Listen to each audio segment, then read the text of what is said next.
ನೆತ್ತರಲ್ಲಿ ಕೇಳಿಬಿಡು ಯಾವ ಜಾತಿಯೋ ನೀ ಯಾವ ಧರ್ಮವೋ ಎದೆ ತಟ್ಟಿ ಹೇಳುವೆ ನಾ ಮಾನವವೋ. ಮನೆಯ ಭಾರವೆಲ್ಲ ಹೊತ್ತು ಪ್ರೀತಿ ಮಾತ್ರ ಬಯಸುತ್ತಿತ್ತು ಮುಗ್ಧ ಜೀವವು ಯೌವನದ ಭಾವವು. ಕೊಂದು ಬಿಟ್ಟರು ನರಸತ್ತ ಮನುಜರು.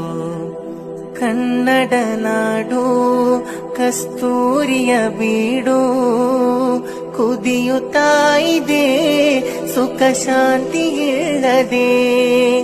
ಮಾನವೀಯತೆ ಮಾಸಿ ಹೋಗಿದೆ ಇಲ್ಲಿ ಜಾತಿ ರಾಜಕೀಯಕ್ಕೆಷ್ಟು ಬಲಿಯಾಗಿದೆ. ಸಾಕು ಕೊಲೆಗಳು ಇಲ್ಲಿ